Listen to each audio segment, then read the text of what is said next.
शादी, नौकरी और बेवफाई। आलोक और ज्योति मौर्य के बाद अर्जुन और सविता मौर्य की कहानी बनी सुर्खियां। दरअसल उत्तर प्रदेश के प्रयागराज से आलोक मौर्य और ज्योति मौर्य का मामला अभी थमा भी नहीं था कि कानपुर देहात में भी ठीक वही मामला देखने को मिला, जिसमें शादी, नौकरी, बेवफाई और फिर धमकी वाले हालात देखने को मिले। पत्नी की लगन देखकर उसे पढ़ा लिखा कर काबिल बनाने का सपना देखने वाला पति आज दर दर की ठोकर खाने को मजबूर है और पत्नी की पढ़ाई के लिए कर्ज की भरपाई मजदूरी से करने पर मजबूर है। परिवार परेशान है और आस लगाए बैठा है कि किसी तरह बेटे का परिवार पहले की तरह हरा भरा हो जाए, बहू घर वापस आ जाए। सूर्यवंशम फिल्म से प्रभावित होकर अपनी पत्नी को पढ़ा लिखा काबिल बनाने वाली लिस्ट में प्रयागराज के आलोक मौर्य के बाद अब कानपुर देहात के अर्जुन सिंह का नाम भी शामिल हो गया है। दरअसल कानपुर देहात के मेथा में रहने वाले अर्जुन की शादी 2017 में बस्ती जिले की रहने वाली सविता मौर्य से हुई थी। शादी के बाद सविता मौर्य ने पढ़ाई की लगन देख अर्जुन से सविता को पढ़ा लिखा कर काबिल बनाने का फैसला किया और नर्सिंग कराने के लिए सविता का दाखिला मदना में बने Rama college of nursing and paramedical science में करा दिया और खुद मजदूरी कर पैसों को इकट्ठा करने लगा। पढ़ाई पूरी होने के बाद सबसे पहले उसे दिल्ली में नौकरी मिली। सविता की नौकरी चल रही थी कि अर्जुन को कुछ शक हुआ।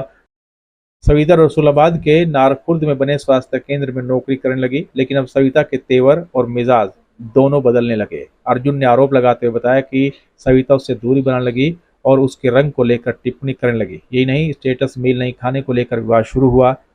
अर्जुन ने अब न्याय की गुहार लगाई है जिससे बिगड़े हालात सुधर सके। हाल ही में प्रयागराज के आलोक मौर्य का मामला सामने आने के बाद अर्जुन ने भी हिम्मत जुटाई और मीडिया के सामने अपनी आप बीती सुनाई कि किस तरह वो शादी के बाद पत्नी को पढ़ाने की ललक में कर्ज में डूब गया और तकलीफ भरी जिंदगी गुजार रहा है। जब इस पूरे मामले पर अर्जुन की पत्नी सविता मौर्य से बात करनी चाहिए तो उन्होंने कैमरे पर कुछ भी बोलने से साफ तौर से इनकार कर दिया।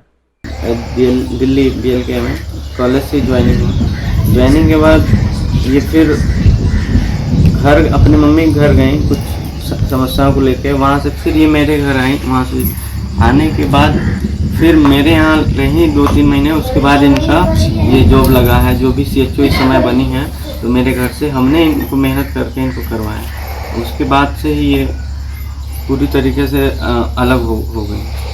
अच्छा, तमाम कर्जा लिया और नौकरी लगने के बाद उन्होंने अपना सुख देखा, तो अब किस तरीके से उसको भर रहे हैं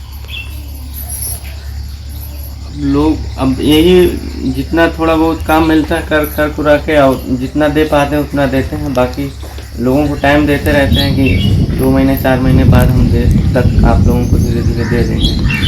अच्छा, आपके साथ इस तरीके का मामला हुआ तो क्या लगता है कि आगे भी कोई अगर पत्नी अपनी इच्छा जाहिर करेगी कि पति पढ़ाए तो क्या आगे ये सब नहीं करेगा कोई? जैसा हम मेरे साथ हुआ है तो मैं तो समझता हूँ कि मेरा पूरा गांव ये कहता है कि शादी के बाद